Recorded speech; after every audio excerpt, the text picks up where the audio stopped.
Bien,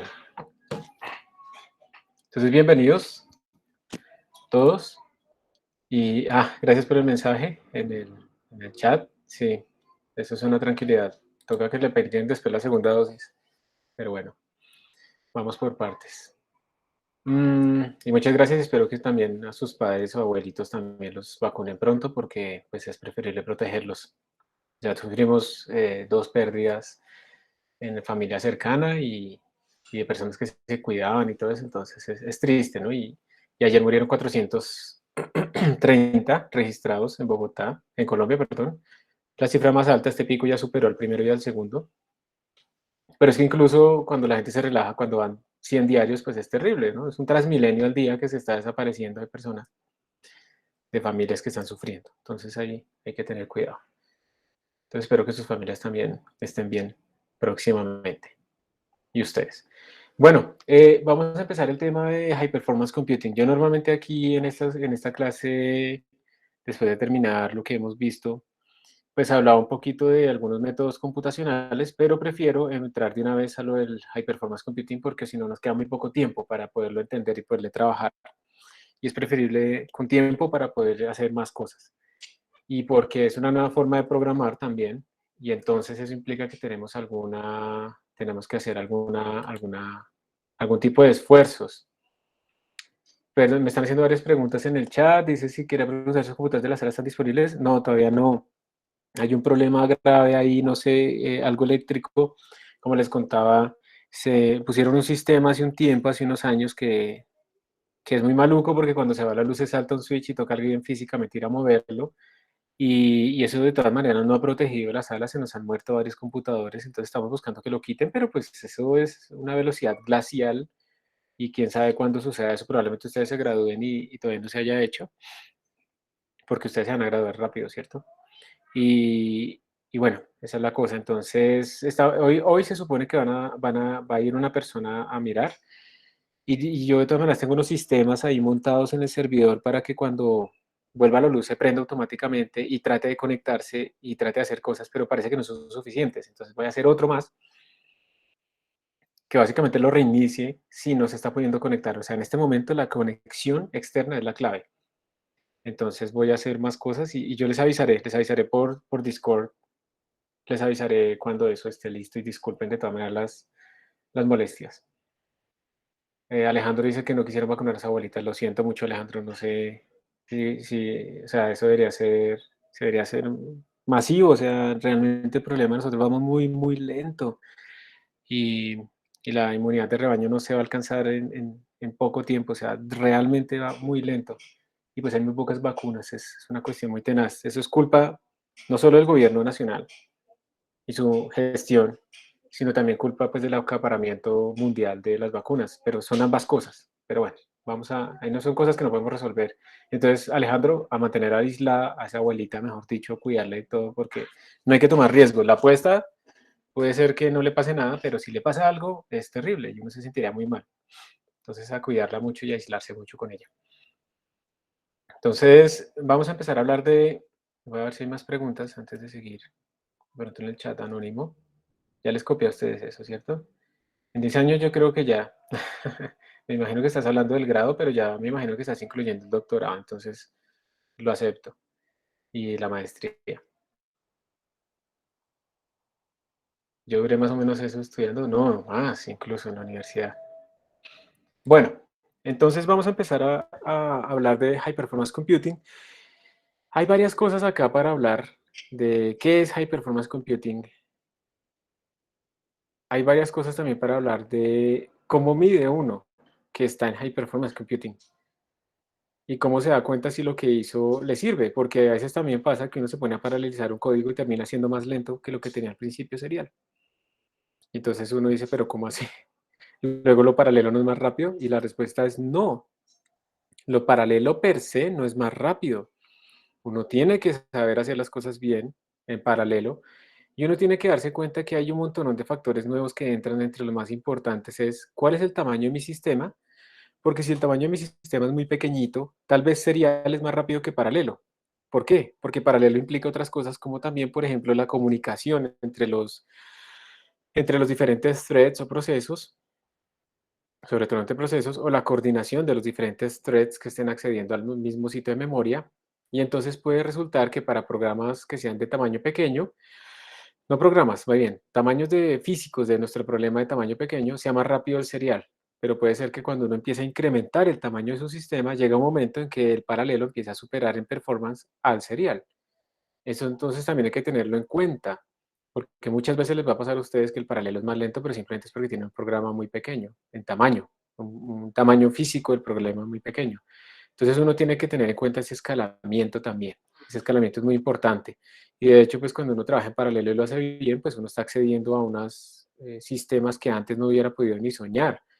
Yo, por ejemplo, cuando estoy trabajando con unos sistemas en paralelo, que yo no lo hice, pero pues que son librerías que ya están, he podido simular sistemas que tienen 500.000 partículas en donde el número de contactos puede llegar a ser de 1,5 millones. Eso sería una locura. Yo tratar de hacerlo serial en un solo computador, eso nunca acabaría.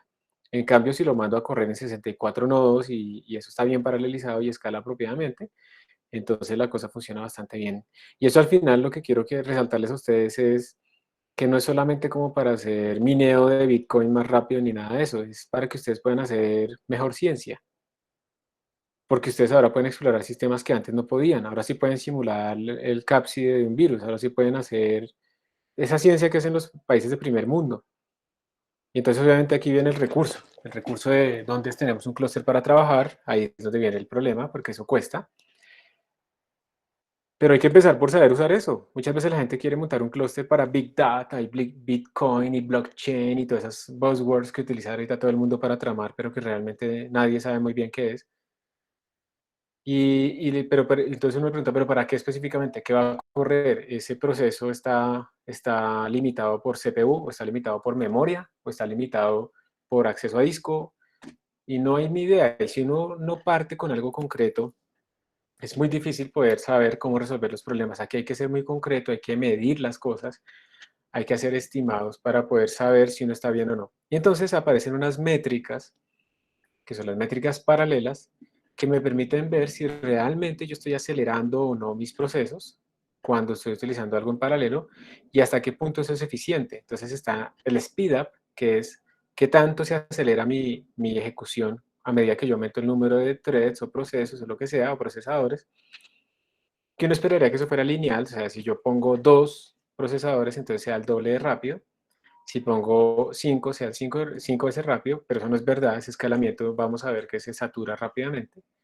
Y hay otra cosa que se llama la eficiencia paralela, que vamos a definirla después. Y esa eficiencia paralela es muy útil porque ahora también hay mucha gente que digamos, por ejemplo, queremos montar un clúster, pero no tenemos dinero para pagar la luz, no tenemos dinero para pagar al administrador, no tenemos dinero para enfriar esa vaina, no tenemos el sitio, no tenemos un montón de cosas.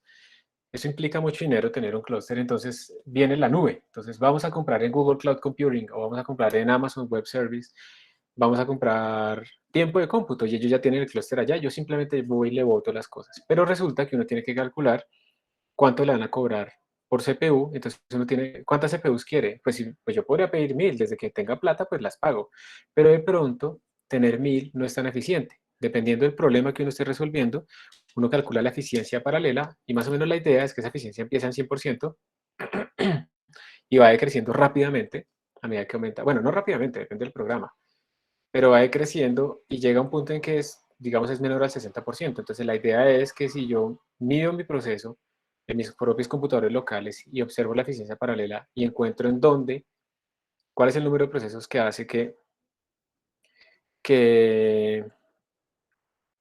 mi eficiencia sea por debajo del 60%, ese es el número máximo de procesadores que yo debería utilizar cuando compre en Amazon Web Service o en Google Cloud Computing o lo que sea. Ese es el número máximo de procesadores para que me dé un retorno de ganancia de mi dinero en eficiencia también de computación. Entonces, todo eso hay que hacerlo y al final uno también se va a dar cuenta que si uno no hace esos cálculos va a botar un montón de plata y hay que tener en cuenta que hay otros costos ocultos, ¿no? Yo puedo generar una simulación en paralelo en Google Cloud Computing y después me cobran a mí por traer esos 300 gigabytes de datos que produje, entonces me se termina saliendo más caro. Entonces al final uno tiene que tener como un balance de si mando a hacer todo en el cloud, pues en esa vaina mágica llamada cloud, otra buzzword, O si yo también debería tener como una capacidad computacional local, por lo menos para hacer los estudios de escalamiento, para poder utilizar mejor el cloud computing. Entonces, al final a lo que voy yo es que siempre se necesita algo local.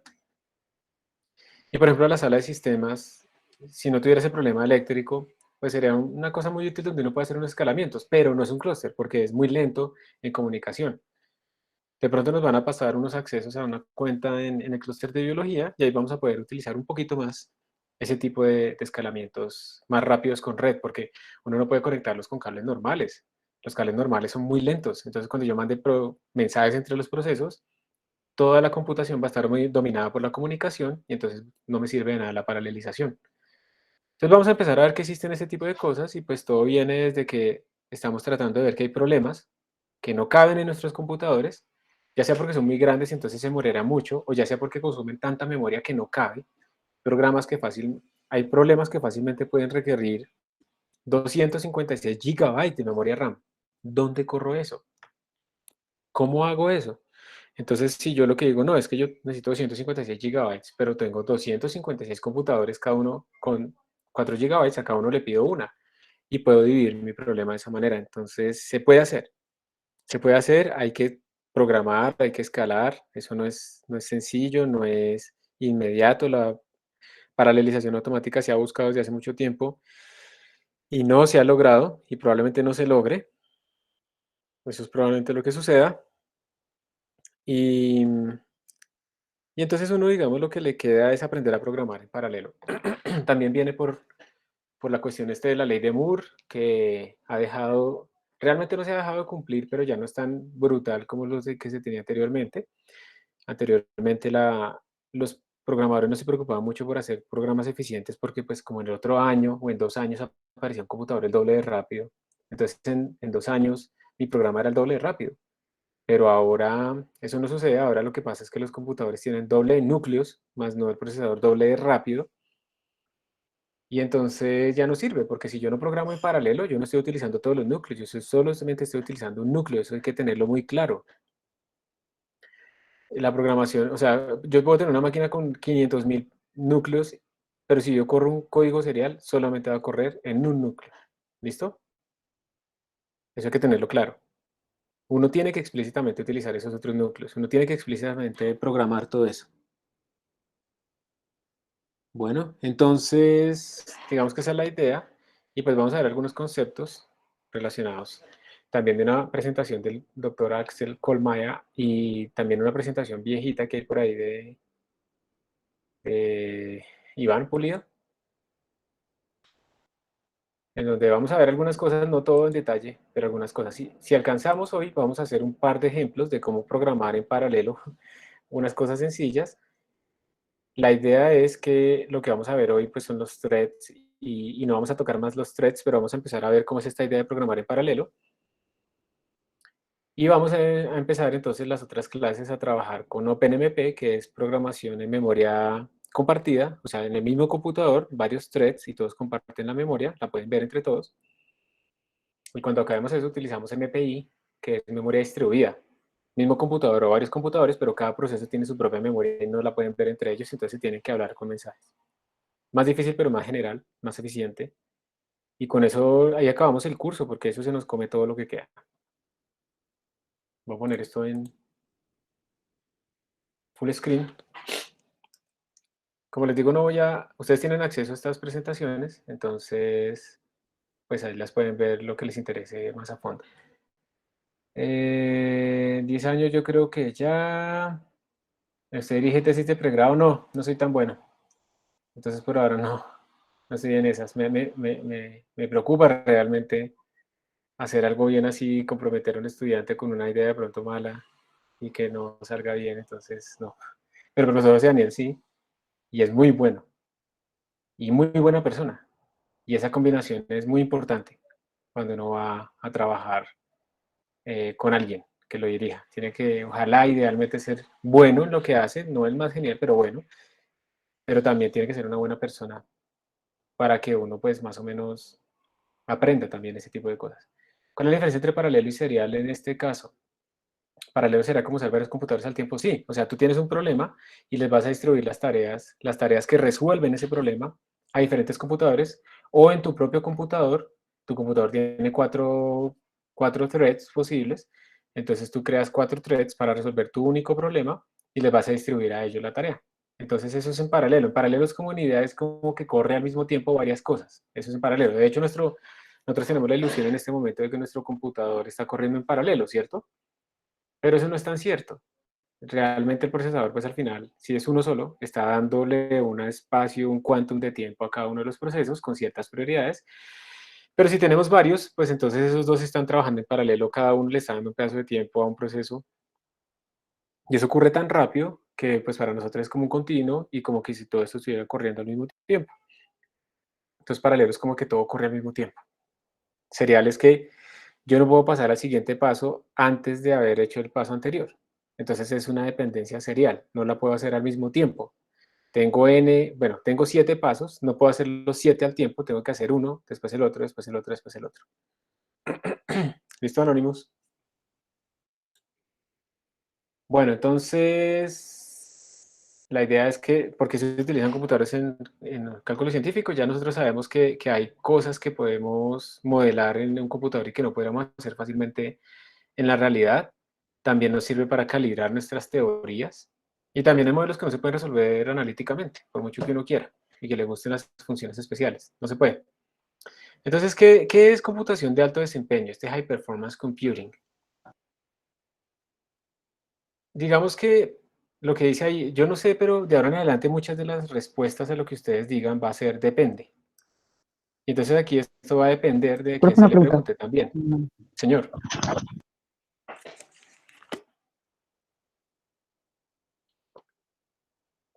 adelante. Si nosotros podemos resolver estos problemas pues, numéricamente con computadores, ¿cuál es el propósito de hallar una solución analítica? Para mí, el propósito de una solución analítica es que tú confías plenamente en la solución, primero, porque es una solución exacta, y la puedes usar precisamente para calibrar tus códigos. Recuerda que uno tiene variaciones aleatorias, si no tiene cuidado, tiene errores que se pueden propagar muy rápidamente en los algoritmos en su computador. Entonces uno, digamos, empezar un problema completamente nuevo y solamente trabajarlo numéricamente, pues implica que uno tiene que saber muy bien lo que está programando e implementando para no ir, por ejemplo, a introducir un error y que sus datos estén mal. También es como la confianza en uno mismo, en que uno programa muy bien y eso pues no es cierto, uno siempre va a cometer errores. Entonces siempre es bueno tener una calibración. Entonces esa es una de las primeras utilidades de una solución analítica. Otra es que pues la solución analítica es lo más óptimo posible, porque ahí ya está. En cambio, en un computador yo tengo que discretizar, tengo que correr, tengo que esperar, tengo que procesar, tengo que analizar, validar, tengo que hacer muchas cosas para poder tener los resultados.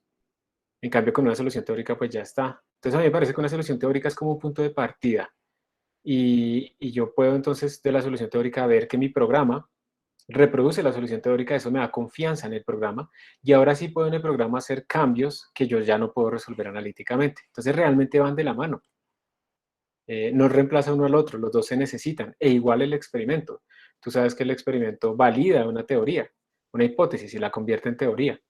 Entonces, si yo tengo un modelo teórico y hago un experimento computacional y además tengo un experimento real, pues yo puedo validar completamente lo que estoy obteniendo en el computador y tener confianza en esos resultados. Eso es un trinomio ahí unido, todos están juntos, se ayudan entre todos, en mi opinión. Ah, listo, profe, muchas gracias. Sí, pero es mi opinión, ¿no? Esa es mi opinión. Hay gente todavía que cree pues que solo hacer experimental, solo teórico, bandos contrarios que se pelean, barras bravas, nada, eso no es cierto. Y además, de hecho, un experimental sabe mucha teoría.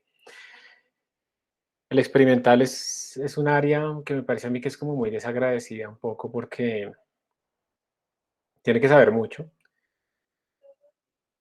Y al final lo único que presentan es una curva, una línea recta, y nadie se imagina la cantidad de trabajo que hay detrás de cada puntico que salió en esa línea recta, las calibraciones, el pensar, ¿no? Cómo hacer este modelo para meterlo en este aparato, para que este aparato precisamente mida lo que yo quiero medir. O sea, tienen que entender muy a profundidad, pero no se valora mucho eso, ¿no? Detrás de una línea recta pueden haber meses y meses y meses y meses de trabajo solo calibrando ¿qué? Un aparatico. Entonces a mí me parece que eso es un poco injusto a veces con la parte experimental. Entonces, bueno, como básicamente podríamos decir que High Performance Computing es que yo quiero obtener las respuestas lo más rápido posible o quiero con el mismo tiempo obtener respuestas pero para sistemas más grandes, entonces uno podría hacer High Performance Computing pues en un computador normal o en un supercomputador o en un clúster o en la nube, ¿sí? Pero entonces aquí también él dice que esto puede ser un High Productivity Computing, o sea, quiere decir es que también se puede verse como algo en donde yo puedo obtener rápidamente resultados, analizar, y eso que sea un insumo para la siguiente etapa en donde yo puedo volver a hacer otras simulaciones. O sea, todo esto es como un proceso iterativo, es lo que hace la ciencia, ¿sí? Es un proceso iterativo donde uno va refinando hipótesis, donde uno va comparando con sus predicciones y va refinando todo. Es el método científico, que es lo que permite que la ciencia pues más o menos se corrija, cometa errores y los corrija. No que no cometa errores, sino que los corrija. Eso es lo que hace el método científico. Y cuando uno tiene acceso pues a capacidades de cómputo, pues entonces uno realmente puede trabajar muchísimo más. Denme un momentico. Entonces, sigamos. Espere que me salí. Otro sistema, listo. Entonces esa es como la idea, y pues ustedes se han dado cuenta que en el computador de nosotros no podemos correr casi nuestro VirtualBox, y no podemos ahí entonces hacer simulaciones fuertes, y entonces nos toca utilizar otros computadores remotos y no sé qué cosas, ¿bien? Y pues obviamente entre más recursos tenga, pues más puede hacer, esa es como la idea. Normalmente en los computadores actuales, así sean viejitos, ustedes tienen al menos dos posibles threads, no necesariamente dos cores, pero dos posibles threads. Uno puede ya comprar computadores, digamos, con 8 threads y 16, perdón, con 8 cores, unos Ryzen, por ejemplo, 16 threads, salen mucho más baratos que los Intel. O incluso, uno puede comprar uno de 16 cores y 32 threads, que es una maravilla. Normalmente en el mundo del High Performance Computing uno encuentra que esos están corriendo Linux principalmente. Es muy raro encontrar por ejemplo, Windows en los supercomputadores. Ustedes pueden buscar la lista del top 500 de supercomputadores del mundo, y creo que ahí en los primeros 100 o para abajo, eso no tiene Windows, todo eso es con Linux, por cuestiones de licencias, y también pues por cuestión de eficiencia. O sea, realmente sí, es eso, pero yo no tengo experiencia, yo no podría decir con números cuánto es más ineficiente Windows, pero cuando utilizo Windows, yo creo que se me cae más el pelo, o sea, me estreso mucho. Mm, no me deja trabajar, o sea, se me pone al frente con notificaciones, con vainas, con lentitud, con todo, y es complicado. O sea, puede ser fácil de instalar, pero después trabajar es muy complicado.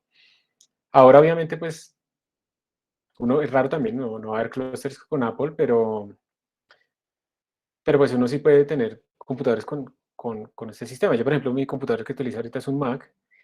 Ustedes pueden ver que de todas maneras es una máquina que es muy buena en el sentido que estoy dictándoles una clase, es un computador de 2013, es viejito ya, tiene apenas 4 threads y mira, ahí está la máquina virtual corriendo, hacemos programación, no sé qué cosas, ahí funciona, y funciona casi tan bien como funcionan unas máquinas que venden actualmente. Entonces, bueno, eso también es la ventaja, es que vengan con procesadores que sean multinúcleo.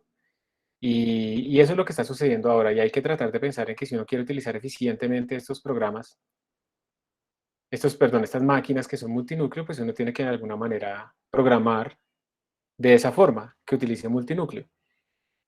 Entonces, ¿qué es un clúster de High Performance Computing? ¿Qué es esa palabra que hemos hablado varias veces y algunas veces usted me ha preguntado y la hemos definido como muy sucintamente, más bien, como muy chambonamente?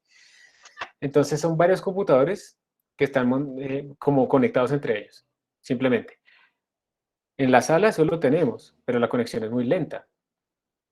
Normalmente en un clúster de verdad lo que se tiene, eso está montado en un rack, que es como una torre, y eso hace pues que las conexiones sean mucho más directas, y además las conexiones no se hacen por Ethernet normal. En la sala tenemos disque 10-100,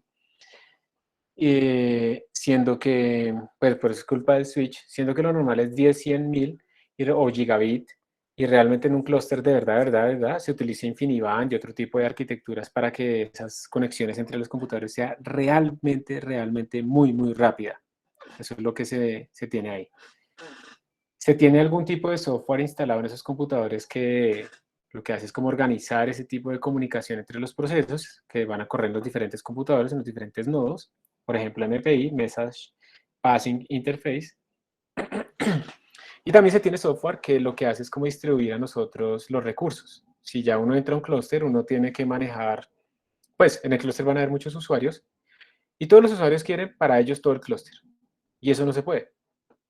Entonces tiene que haber un manejador de recursos que diga, bueno, este usuario lleva corriendo este proceso tanto tiempo, ha consumido tanta memoria, él pidió tantos procesadores, pero pues ya está lleno todo y llegó otro usuario que no ha corrido nada, entonces vamos a suspender los procesos de este que ya lleva mucho tiempo un poquito y le vamos a dar tiempo al otro y cosas así. Eso no se puede hacer a mano. Y entonces hay software como Slurm que se encarga de hacer este tipo de cosas. Entonces, en un clúster lo que uno tiene es eso, computadores conectados entre ellos con software que permite correr, ejecutar cosas en todos los nodos y con software que permite administrar los recursos. Eso sería como ya la definición de un clúster más específica. Su computadora no fue actualizada por las actualizaciones de Apple. No fue afectada, perdón. No, porque yo no he actualizado. Yo todavía estoy en Mojave. Y no me voy a pasar a Big Sur ni a nada de esas cosas todavía. De hecho, ya estoy atrasado 2 revisiones, pero es que no veo que tenga mucha ventaja y no quiero perder la posibilidad ¿de qué?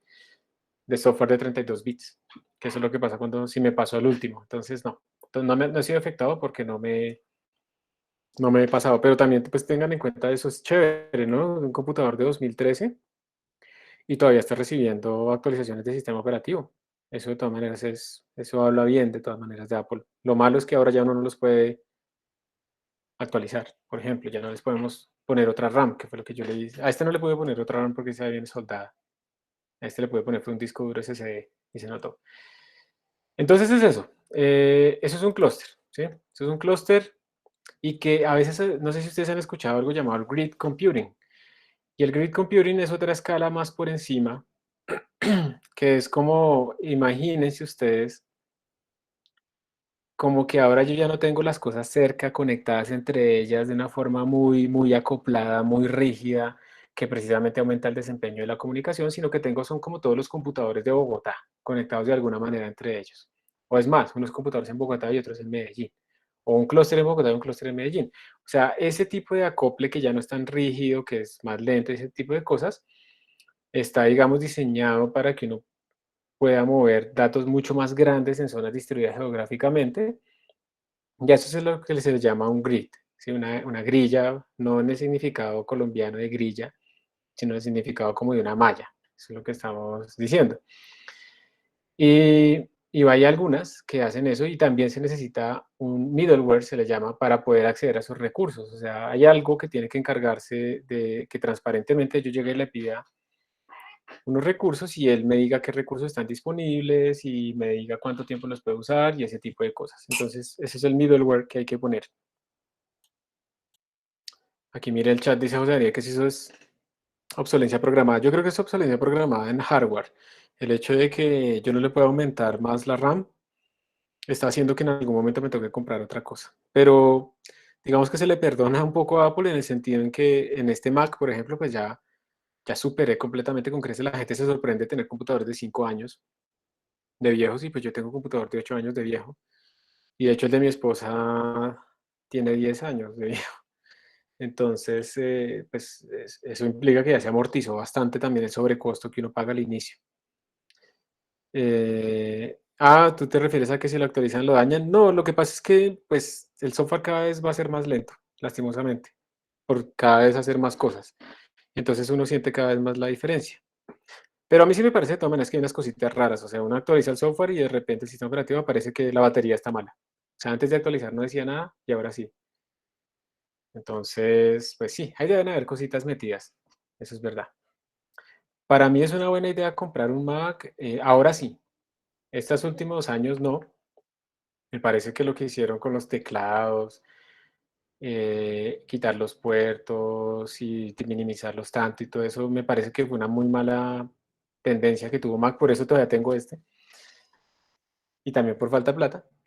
Eh, pero yo creo que en este momento con los nuevos Mac M1, que son bastante resistentes, bastante eficientes, o sea, la batería les puede durar 21 horas usándolo, viendo videos y navegando, 21 horas.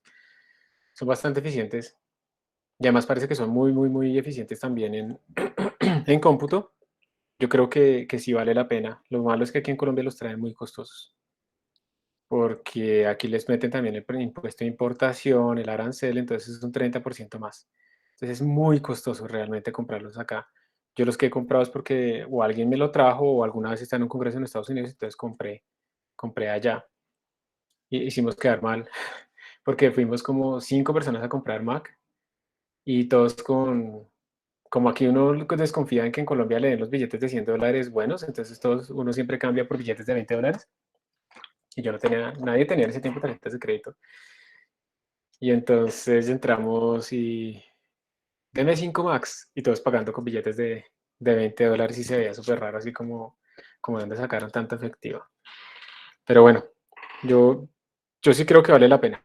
Hay que tener en cuenta unos sacrificios, ¿no? Pilas. La plataforma a mí me parece muy buena, muy fácil, muy rápida, pero pues hay que aprenderla.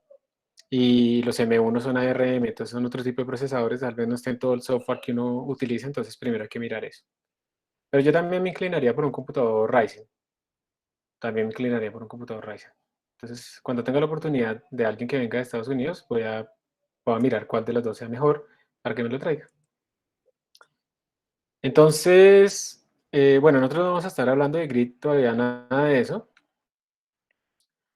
Y ustedes pueden ir a buscar en Google esta lista del top 500. Y ahí en el top 500 están los clústeres más rápidos del mundo. ¿Y cómo se mide eso? Pues hay unas suites que miden precisamente las floating point operations per second, las flops, en estos supercomputadores y se van organizando de acuerdo al que obtenga más. Y en este momento hay una gran proyección a pasar al exascale, pasar del petascale al exascale, o sea, no pasar de 200 petaflops. Quiero que se imaginen eso, o sea, sus computadores deben tener del orden de algo de gigaflops, los que ya han estado mirando sus procesadores que han encontrado. ¿Cuántos son los flops? ¿Se han visto ese dato o no? No, profe. Todavía no. Entonces, digamos que son del orden de gigaflops, digamos. Y miren que aquí estamos hablando de teras. Y en este momento la idea es pasar a la escala de exaflops. Pero pues obviamente todo eso cuesta mucho y nosotros en Colombia como tal pues no estamos cerca de eso masivamente. Hay algunas universidades con clústeres y eso, pero yo no sé cuál será como el panorama actual en Colombia, pero pues yo no creo que estemos en exascale. Ojalá que sí, pero ni idea. Mm, ¿En qué se utilizan? Dicen acá, digamos que eso se utiliza para muchas cosas, modelamiento del clima, modelamiento molecular, turbulencias, diseño industrial. O sea, esto lo utiliza la industria fuertemente, porque esa es la manera de hacer investigación también, ¿sí? O sea, la industria tiene que, si va a crear un producto nuevo, tiene que simular fluidos, si vamos a simular, digamos, la resistencia en un gran canal y vamos a cambiar la forma, tenemos que simular todo eso para no hacer un experimento costoso. Entonces se utilizan todo tipo de simulaciones, también médicas. En esto de las vacunas, pues se simuló también para poder tener la cápside del virus. Eso, de hecho, uno de los que hizo esas simulaciones fue un egresado de la universidad, un amigo que, bueno, hace rato no hablamos, pero tuvimos mucho contacto con él, que se llama Juan Roberto Perilla. Creo que está en Illinois, no estoy seguro. Entonces se utilizan para hacer todo ese tipo de cosas, ¿ok? Aquí me está escribiendo que es 247 gigaflops, exacto. Entonces imagínense pasar a exaflops, 1 millón de veces más que eso. Y pues los países que tienen eso son también los países que van a la vanguardia de investigación, tanto pura como aplicada.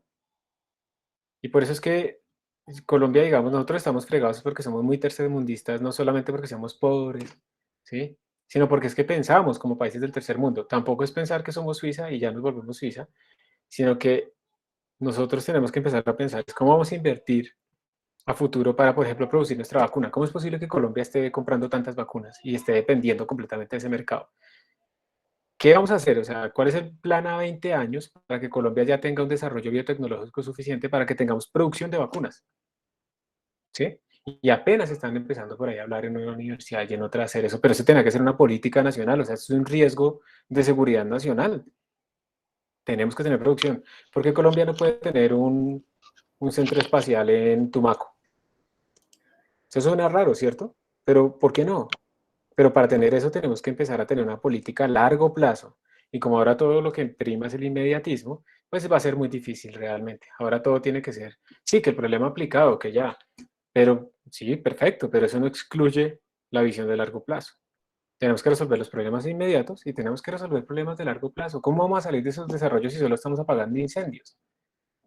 Entonces, ahí es a lo que me refiero a que tenemos que pensar. Y ustedes como jóvenes son los que tienen que empezar a pensar así, porque ustedes son los que van a transformar el país. Nosotros los viejos ya la embarramos, ya no hicimos mucho, pero ustedes sí pueden hacerlo.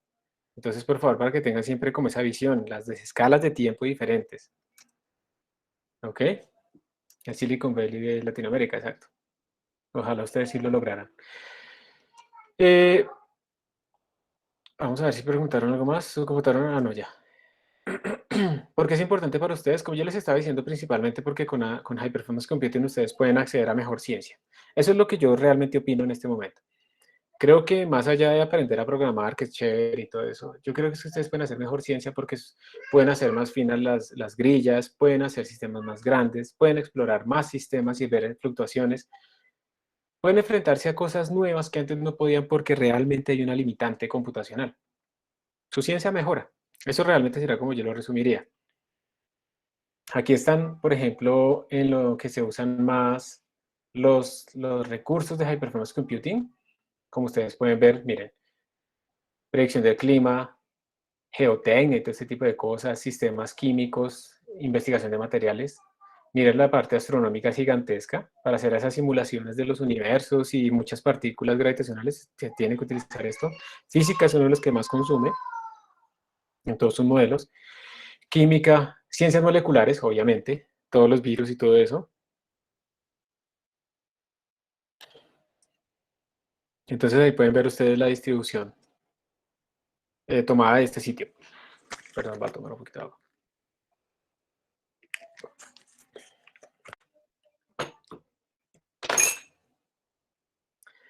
Entonces, ¿cuál es la idea? ¿Cómo es que uno puede hacer? Uno tiene varios tipos de combinaciones de problemas. Los problemas vienen en varias formas. Puede ser un problema grande, pero sencillo, o un problema muy complejo, aunque sea pequeño. Y entonces uno tiene un computador chiquitico y entonces uno tiene el problema. O sea, la idea es, yo tengo un problema y no puedo resolver, se me demora mucho en mi computador, entonces me toca hacer un modelo tan simplificado, pues que realmente no me permite a mí como extraer información útil, ¿sí? Entonces se siente uno limitado realmente en sus recursos. Y bueno, entonces uno tiene que empezar a ver si de pronto uno puede ir a unos nuevos recursos computacionales que le permitan explorar una escala mejor en su problema y por lo tanto hacer mejor ciencia, como les venía diciendo. Hay una cosa importante y es que en High Performance Computing, digamos, si ustedes van a trabajar en eso, tiene que ser alguna simulación, pero realmente nosotros no tenemos formación de programadores como tal. Nosotros aprendemos programación, tenemos una clase de programación, pero por ejemplo, la clase que yo dicto no es una clase como la que verían los ingenieros de sistemas, que ven varias programaciones, ven varias metodologías, ven varias estructuras de datos, ven un montón de cosas más que nosotros no vemos. Y entonces, digamos que por esa razón también es la motivación de la parte inicial de este curso, que ustedes aprendan a hacer códigos más correctos, más eficientes, seriales, que sepan hacer debugging, que sepan hacer testing, que sepan utilizar un makefile, porque todo eso está orientado a que ustedes sean un poquito mejor programadores para cuando tengan que hacer ese tipo de cosas, pues ustedes realmente puedan explotar al máximo los recursos. ¿Qué necesitan ustedes tener para hacer High Performance Computing? Pues obviamente digamos que cuando uno entra en estas escalas es probable que empiece a volverse multidisciplinario, entonces es probable que uno tenga que ser abierto y trabajar con otros equipos porque está resolviendo problemas de una escala más grande. Uno tiene que entender, obviamente, ustedes han visto que hemos tenido que hacer algunos calculitos y algunas cosas de física también. Tener en cuenta la física del problema es importante para saber los limitantes del modelo computacional y pues también hay que tener el mismo sacrificio de programación pero multiplicado por más, porque a veces esa programación en paralelo es un poco más complicada, entonces uno tiene que ser estructurado, sentarse un momento a estructurar su problema, a dibujarlo, a entenderlo. Y yo no sé si ustedes se han dado cuenta, pero muchas veces implementar un modelo de un modelo teórico, un modelo físico, implementarlo en el computador, hace que uno se dé cuenta que uno no entendía el modelo físico. Y hasta que uno lo implementó, pudo entenderlo más. Es otra forma de estudiarlo. Bueno, esto es lo que hace el profesor Mayer. Es una persona que sabe muchísimo de computación, pero bueno, yo no voy a hablar de eso acá. Y a mí me parece que esto es muy importante. High Performance Computing es más bien como un arte, más que una ciencia, es como un arte, ¿sí? Un arte en donde ustedes tienen que, la experiencia les va diciendo a ustedes lo que es bueno a futuro, y en donde uno se va dando cuenta que al final esas cosas rimbombantes, esos códigos enredados con punteros y no sé qué, no es lo que le sirve a uno. Uno tiene que tratar de hacer las cosas lo más sencillo posible, lo más que se pueda leer fácil, para poderlo mantener más fácil. Si uno se pone a enredarse, va a sufrir muchísimo, muchísimo. Va a perder el tiempo y de pronto le va a hacer perder tiempo a otros si uno está trabajando en un equipo. Entonces, ¿cómo puede hacer uno para obtener las respuestas más rápido, que al final es lo que uno quiere? ¿Cómo hacer para que las cosas corran más rápido? Entonces, una cosa es comprar un computador nuevo. Entonces, yo le doy este computador a mi esposa o a alguien, y a mi mamá o algo así, para que pueda hacer sus clases, y me compro uno nuevo, pero pues eso implica presupuesto. Entonces hay que tener dinero. Otro es ser más inteligentes con lo que tenemos, ser más inteligentes, ¿sí? Y entonces utilizar librerías, como lo que hemos dicho, utilizar librerías, utilizar optimización, ¿cierto? Y hacer que nuestro código, por ejemplo, se optimice para la máquina que tenemos.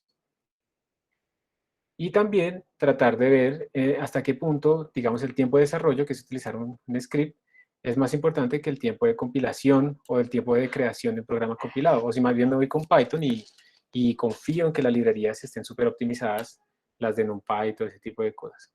Bien, esa es como la primera parte, y eso es importante, y esa es la parte serial. Pero otra parte también que uno puede hacer, uno lo que puede decir es: yo tengo un problema grande, entonces lo que puedo hacer es partirlo en pedazos y distribuir ese trabajo. Yo, por ejemplo, digamos que ahorita tuviera que contar un montón de cosas, yo podría partirla y decirle a cada uno de ustedes que, pues, que conten una parte y luego me manden sus totales. Eso es distribución de trabajo en paralelo. Eso es paralelizar el código, ¿sí? Cogemos nuestro dominio, lo partimos en pedazos y distribuimos ese trabajo en los diferentes workers que podamos tener. O la otra es utilizar accelerators, le llaman acá, como por ejemplo una tarjeta gráfica de NVIDIA que utiliza CUDA. O, por ejemplo, utilizar OpenCL y otros lenguajes, OpenACC o algo así, que se metan en las tarjetas gráficas. Las tarjetas gráficas son como procesadores, son muchos procesadores muy tontos, pero son muchos. Uno en este momento tiene uno muy inteligente, pero solo uno, que es la CPU. En una tarjeta gráfica uno tiene muchos tontos, pero son muchos, tanto que compensan, digamos. Y entonces uno puede hacer cosas masivamente paralelas en una tarjeta gráfica y realmente se nota la aceleración. Teniendo en cuenta esto de la HPC que caracteriza en un computador, debemos enfocarnos para comprar una buena máquina. Pues realmente yo lo que pienso es que ustedes, cuando vayan a comprar una máquina, no deben concentrarse tanto como que van a hacer simulaciones grandes en esa máquina. A ver, lo que yo haría, ¿qué sería? Yo sé que voy a hacer simulaciones, entonces yo sé que yo quiero un computador que tenga varios núcleos. Eso es lo primero, claro. Yo, por ejemplo, tengo la necesidad de hacer máquinas virtuales todo el tiempo para esto de los cursos, para la sala, para todo ese rollo, entonces yo necesito mucha memoria RAM. Entonces mi próximo computador va a tener que tener mínimo 16. Pero también tengo que ser consciente de algo: yo no voy a hacer HPC en mi computador, yo voy a hacer HPC en otro computador, pero tengo que hacer ensayos en mi computador. Entonces yo lo que buscaría es tener en mi computador varios núcleos, tener suficiente RAM, 8, 16 como el mínimo, tener de pronto una tarjeta de video, porque podría probar también con CUDA, y también además porque se me ayuda no para jugar solamente, sino también para cuando haga streaming, por ejemplo. Entonces me funciona. Yo en el Mac ahorita realmente no puedo hacerlo. Yo quisiera en este momento estarles haciendo un streaming con OBS y que yo apareciera ahí y todo eso, pero no, se me muere. No da, el hardware no da. Entonces yo lo tendría que tener en cuenta ahí. Pero, pero lo más importante sería que fuera multinúcleo. Entre más núcleos siempre va a ser mejor. Eso también va a tener un costo en la batería, por ejemplo. Entonces, si yo le meto muchos núcleos, pues obviamente ese computador no va a durar tanto prendido no va a tener los 21 horas prendido, sino que va a durar solamente 5 horas o algo así. O sea, por unas cosas gano otras. Pues en mi caso particular, yo maximizaría el número de núcleos, la RAM, y ojalá que tuviera una tarjeta de video y pues los puertos también. Pero también soy consciente de que voy a tener un límite máximo de cosas que puedo probar en mi computador. Si tengo suficientes núcleos, podría haber escalado mi programa hasta ese número de núcleos y luego ya lo correría en un recurso mucho más grande, realmente ya de HPC. O sea que las pruebas que yo hago serían muy locales, que no son las pruebas finales con el tamaño más grande de mi sistema, sino unas pruebas intermedias para simplemente calibrar a ver cómo se comporta. Esa sería mi respuesta. Anónimos. Entonces bueno, ¿cómo medimos el desempeño? Ustedes ya están haciendo esto, ustedes saben que ya lo podemos medir en flops, el número de operaciones flotantes por segundo con PAPI, ¿cierto? Podemos leer eso.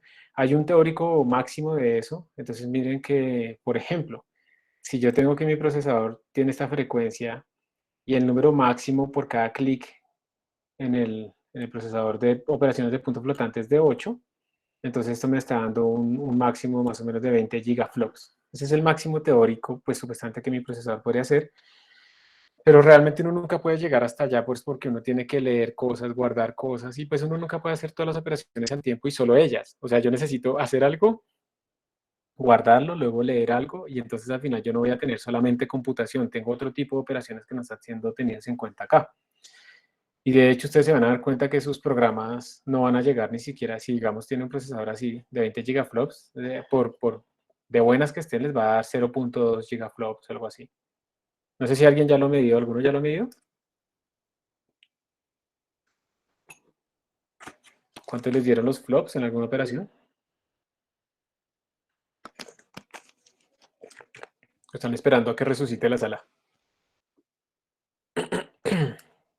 Por el momento sí, profe. Listo.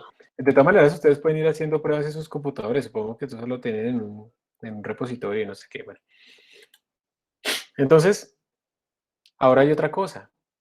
Y es que uno no siempre está utilizando al 100% los núcleos. ¿Sí? O sea, puede utilizarlos durante un instante, pero no quiere decir que a lo largo del tiempo el uso siempre esté en el 100%. Eso depende mucho de cómo está escrita mi aplicación. Y así es que se miden más o menos estos supercomputadores. Hay una test que se llama LIMPAC. Hay un test. Bueno, no sé. Un test que se llama LIMPAC. Es un test que se utiliza en el top 500 para precisamente medir cuál es el desempeño, digamos, sostenido de estos supercomputers y con esos que se clasifican en ese top. Esto es una especie de clúster. Entonces, como ustedes pueden ver, hay como unos racks. Y aquí, pues miren que estos son computadores viejos, ¿no? Computadores viejos ahí pegados, todos almacenados. Esto se calienta mucho, hay que pensar en el enfriamiento de esta cosa, hay que pensar en que no se vaya la luz, que no venga un vigilante y apague un switch y se apague todo. Entonces tiene que tener una UPS y bueno, cosas así. Pero esto es básicamente un clúster. Están todos conectados entre ellos, aquí están como todos los cables que dirigen y uno puede hacer programas, digamos, MPI puede optimizarse de tal manera que él tenga en cuenta esta topología de conexión para que sepa cómo repartir trabajos mejor. Uno podría, por ejemplo, decirle a MPI, o él detecta en la configuración que, por ejemplo, este computador está muy lejos de acá. Entonces, si yo mando trabajos, él podría decir, yo voy a mandar un grupo de trabajos aquí entre ellos, porque están mucho más cerca que mandar mensajes por este lado, ¿sí? Todo eso se puede hacer, pero eso es un clúster, digamos, de esa época. Entonces, la parte bonita, ustedes la pueden ver aquí, ¿no? Entonces, ay, qué lindo, todo muy organizadito. Y uno mira por detrás y esto es lo que uno tiene. Miren esas conexiones tan horribles, ¿sí ven? Entonces, es locura de cables. De hecho, ustedes pueden buscar en Reddit uno que se llama, un subreddit que se llama, pero no puedo decir esa palabra porque de pronto me dañan el video. Cable, PORN, ¿sí? Lo pueden buscar ahí, donde aparece gente que organiza los cables de una manera muy bonita, muy organizada, pues porque esto es terrible. Si ustedes miren su escritorio, yo podría apostar que si es como el mío, probablemente tiene un montón de cables por todo lado, que es una locura. Y hay gente que se dedica a organizar los cables bonitos y les queda muy bien y eso también da como tranquilidad. Entonces, bueno, la cosa es que ellos tienen que estar conectados entre ellos y hay una topología que se tiene que cumplir ahí. Ahora, cuando uno tiene dinero y compra un clúster, no coge como en la sala y conecta todo entre todo, sino que compra un clúster. Esto es un rack de un clúster, como ustedes pueden ver acá. Están aquí, cada servidor, esto que está aquí son como servidores que uno los saca, los desliza, y son como estos rectángulos que ustedes ven aquí, parecidos. Y están todos así, uno seguido con el otro. Esto facilita el enfriamiento, facilita la comunicación entre ellos y también la organización. Vean que los cables ahora se ven más bonitos, más organizados, y es también más fácil de armar, de mantener, de construir, de limpiar. Todo eso se facilita, pero pues obviamente esto cuesta más. En el departamento creo que compraron una vez un rack y yo no sé eso si todavía está funcionando o no, eso fue hace muchos años. Y eso ya es un clúster más grande.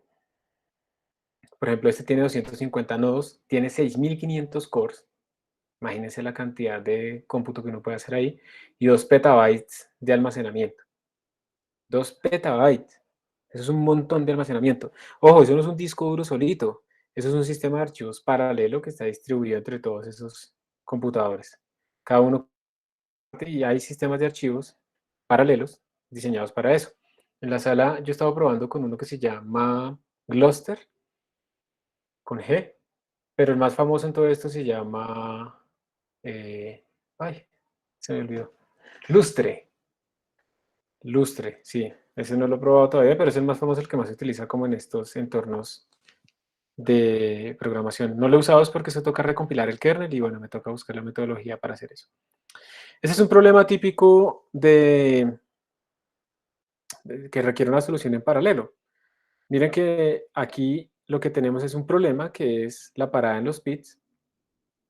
Tenemos que cambiar llantas, tenemos que llenar ¿de qué? De gasolina, tenemos que limpiar, alguien tiene que estar monitoreando todo el sistema como para avisar cuando se acaba todo, alguien tiene que levantar. Miren que muchos están haciendo o la misma tarea, por ejemplo, como cambiar las llantas, o tareas diferentes, pero todas están siendo ejecutadas al mismo tiempo. Eso es un ejemplo típico de un problema paralelo. Entonces, observen ven que aquí lo podemos dividir en varias cosas. Aquí tenemos como, por ejemplo, paralelismo funcional. ¿Eso qué quiere decir? Personas diferentes o entidades diferentes están haciendo diferentes cosas al mismo tiempo. Entonces, pues yo no sé qué está haciendo este de acá, pero este está cargando de gasolina y este está haciendo otra cosa, limpiando el aceite, lo que sea. Entonces, al mismo tiempo, tenemos dos funciones diferentes, dos instrucciones diferentes. Entonces, eso es paralelismo funcional. O podemos tener paralelismo en datos. Miren que todos ellos están haciendo la misma función, cambiar llanta, sobre diferentes llantas. Entonces estamos ejecutando lo mismo, la misma instrucción sobre diferentes datos. Ahí tenemos esas dos diferencias. Mirando si hay preguntas. ¿Listo? Entonces, nosotros principalmente, pues es que depende del problema, pero principalmente vamos a estar concentrados un poco como en esto, como en paralelismo de datos, y por eso en nuestro caso lo que va a ser útil es dividir el dominio en pedazos, precisamente porque queremos dividir los datos. Pero pues esto también puede ocurrir. De hecho, lo vamos a ver ahorita si alcanzamos con los threads. Ahora bien, yo les decía a ustedes que uno tiene que aprender a medir, ¿cierto? Hay que aprender a medir si lo que uno está haciendo realmente está escalando bien o no, si realmente sirve de algo tener programación en paralelo o no. Entonces uno tiene que medir esas aproximaciones. Como he hablado tanto tiempo, les quiero preguntar si quieren que hagamos un descansito de un par de minutos y continuamos. ¿Les parece? Sí, puede ser, profe. Sí, Listo, profe. vamos a hacer un descansito de unos 4 minuticos y ya nos vemos. Listo. Listo, chicos, ya volvimos. ¿Me escuchan y ven la pantalla? Sí, profe. Listo, gracias. Entonces, disculpen la interrupción. Entonces tenemos unas métricas importantes que hay que definir y que hay que tener en cuenta. Uno tiene que ver, por ejemplo, hay una cosa que se llama el strong scaling. El strong scaling es que uno tiene como fijo el tamaño de su problema y lo que hace simplemente es ver el efecto de poner más y más procesadores, más threads o más núcleos, lo que sea. Eso se llama el strong scaling. O sea, el strong scaling depende simplemente y directamente de tener más o menos procesadores. El weak scaling lo que quiere decir es que uno incrementa el número de procesadores y también aumenta el tamaño de su problema. Entonces, si yo, por ejemplo, Si yo, por ejemplo, tengo 2 procesadores más, entonces yo duplico el tamaño de mi sistema. Y con eso yo estoy viendo cómo escala también con el tamaño. Hay varias predicciones que uno puede hacer teóricamente de ese tipo de cosas y uno ve qué tan lejos están sus medidas de ese lado. Bueno, entonces, por ejemplo, aquí hay algunos ejemplitos, pero bueno, no viene en nuestro caso realmente a hacer esto. Vamos a seguir más adelante. Esto es un ejemplo de un strong scaling. Ustedes se pueden dar cuenta ahí el tiempo por paso de dinámica molecular en esta aplicación que están estudiando en función del número de nodos. Miren que aquí llegan hasta 1878 nodos. ¿Ok? Esto está, ustedes están dándose cuenta pues que uno dice, oiga, ese tiempo está una berraquera, o sea, en todo lado, a medida que yo aumento el número de procesadores, miren que el tiempo está disminuyendo. Vamos bien hasta ahí, ¿cierto? O sea, eso es lo que uno espera. Unos disminuyen de pronto más rápido que otros, pero en realidad pues todos están disminuyendo. Pero eh, si uno mira por el otro lado, ¿qué pasa con el otro escalamiento? Que es cuando uno aumenta el número de nodos y va aumentando también el tamaño del sistema, pues entonces el tiempo va creciendo y entonces de acá uno podría decir, oiga, miren, esta zona como hasta acá de la línea azul es buena porque va pues con una pendiente más pequeña, pero mire que cuando pasamos a 4096, esto realmente aumenta mucho más rápido. Y aquí pues yo pienso que hay un problema importante y el problema importante es el siguiente, que esto está medido en segundos. Entonces va a depender como de la máquina en donde uno está haciendo esto, ¿cierto? Y lo ideal sería más bien como normalizarlo por un tiempo de referencia que depende de cada máquina, pero que hace que todo esto se vuelva uniforme. Entonces yo podría dividirlo por el tiempo que se demoró para solamente, bueno, en este caso digamos 28 procesadores. Entonces esta gráfica pues obviamente empezaría en 1 y empieza a disminuir, pero yo puedo comparar eso entre diferentes máquinas, los números adimensionales. Entonces aquí, por ejemplo, se está viendo el tiempo cómo se gasta en diferentes partes de un programa. Un programa tiene como cálculo de los vecinos, comunicación, bueno, diferentes cosas. ¿Cómo se distribuye ese cálculo en diferentes números de procesadores? Entonces aquí se está viendo que eso no es uniforme. Si ven que eso no es como tampoco algo que uno pueda predecir, eso toca medirlo. Y entonces uno puede darse cuenta que hay una zona, por ejemplo, si yo paso, ¿qué diferencia hay ahí? Porque empiezan a contar de nuevo, ¿no? No sé cuál diferencia hay entre lo de la izquierda y lo de la derecha. No sé cuál es la diferencia realmente. Porque aquí volvió a empezar el 128, ¿sí lo ven? Pero miren que aquí siempre va disminuyendo y en el otro caso está aumentando. Pero como no conocemos la diferencia, entonces lo vamos a saltar. Pero ahora aquí viene pues ya los escalamientos, digamos, relativos. La ley de Amdahl, ¿qué es? La ley de Amdahl simplemente nos está diciendo es qué tanto podemos obtener nosotros de eficiencia por meterle eh, más procesadores al programa, si el programa tiene una parte que es serial y el programa tiene una parte que es paralela. Vamos a hacer una estimación así rápida aquí en la consola.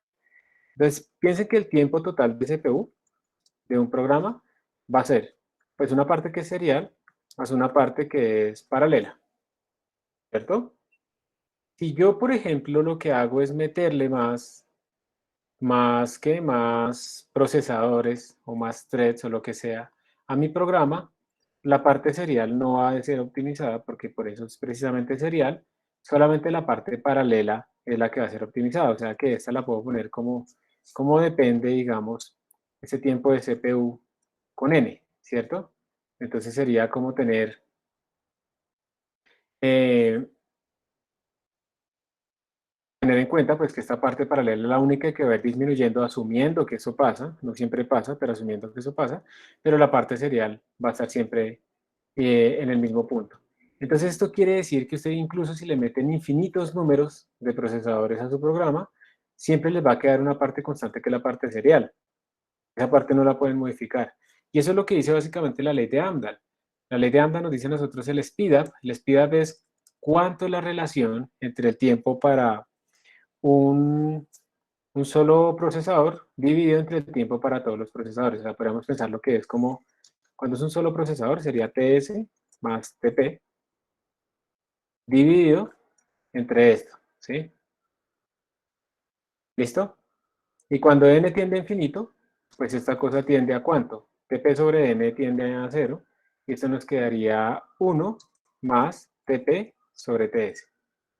TP es el tiempo de la parte paralela para un solo procesador. Entonces observen que siempre nos va a quedar como un valor ahí metido, extra, que no se puede disminuir. Y eso es lo que nos dice la ley de Amdahl. Si digamos la proporción paralela, miren que aquí estamos hablando como una proporción paralela, que la proporción paralela es del 50%, pues yo lo máximo que voy a poder obtener de scaling es el doble. Se me va a saturar. No puedo ir más allá, obviamente, porque definitivamente va a quedar esa parte serial, que es el otro 50%, y esa no la puedo disminuir.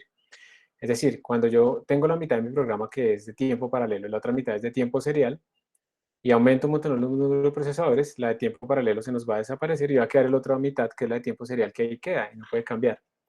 Si en cambio el 95% de mi tiempo es tiempo que es una parte paralela que puede desaparecer, pues entonces tengo un escalamiento que es muchísimo mejor. También se va a saturar, pero va a ser pues mucho mejor. Pasamos de 2 a 20. ¿Listo? Eso es lo que dice la ley de Amdahl. Entonces es importante también tener en cuenta que, que nuestros programas no todos son completamente paralelos. Tienen partes seriales y partes paralelas y la relación entre ellas pues es bien importante.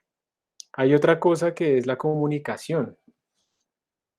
Y es que la parte paralela tiene como cómputo, ¿sí? Algunas cosas aquí de cómputo, pero también tiene unas partes de comunicación entre los procesadores.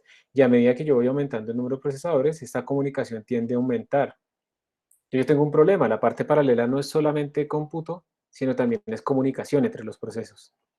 Sobre todo cuando utilizamos MPI, memoria distribuida. Y eso hace que si mi comunicación es la que más domina, pues entonces yo no estoy haciendo cálculos, sino yo estoy chateando, estoy hablando, hablando, hablando, como estoy haciendo acá, pero no estoy haciendo ningún trabajo. Entonces eso se vuelve muy ineficiente. Pero si tengo poca comunicación, pues entonces el problema ya era paralelo, digamos, lo más trivial posible. Entonces, digamos, ese es el caso ideal, cuando yo me comunico poco y hago mucho. ¿Listo? Esa es como la idea. Comunicarse bien poco y cuando me comunica hacerlo de la forma más eficiente posible, porque yo lo que quiero es disminuir la comunicación y maximizar la relación de cálculo sobre comunicación.